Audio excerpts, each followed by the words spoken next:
dahil aming panahon, ninyong tanan yung presensya sa pag-operar sa atong event this night for bringing him home for prayer for Tatay Digong, a candlelight prayer. And of course, nga siya di-arresto, illegally arrested, no? Like, also the epekto na here. Oy, hello ma'am. Hello ma'am. Hi ma'am. May gabi. Tindot na ma'am. Kaya para makita ka sa draw ma'am.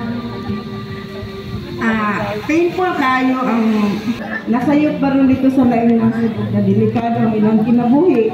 Naningkamot gani ang Pilipinas na makuha ang atuang igsuon dito apal ang sa buhat sa mga hintundan. Correction naman, wala siya gilabay ma'am ha. Kailangan ba gilabay ma'am? Kini akong giuban ani nga panungtungod ni sa ato ang next generation. Yes, tama jud ka ma'am. Okay, next we have here. Gusto na ko kaning mga batanon. Asa naman sila? Uy, wala na mga senior citizen. Uy, call! Ginoo ko atong classmate sa grade 1 section Ruby. Chares. Call! Oh, taga-postal de ka call. Okay, call, may gabi kanimo diya call. May gabi sir. Kaedad na ba mo ni Digong call, ni tatay? Isa maguwang ninyo? Si Digong. Si Digong, ni Tiguang call. Kuyawa no?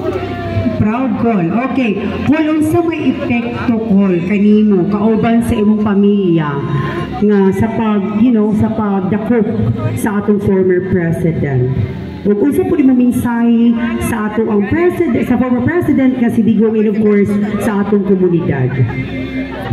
Goal yun ni tanan ng pamilya kay ikalitan mo dakop ni President Digong. Ya, pati luya na turo na ni. Isa pa call, mora to call? Wala to. Okay, mahalang to. Next is, kailangan akong mga batanon. Wala lagi batanon ko ayo. Ano? Dali na dali, ma'am. Okay, we have here. Oy, go. Sa Manila pa, katong tawaan. Uy, ginawa ko ninyo, day.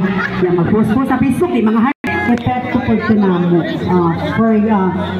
Sa kuha, hindi lang po kumagano, I will not expound kung sa initabo sa kong kinabuhi. Kaya siguro kung wala si Tatay Digong, kaya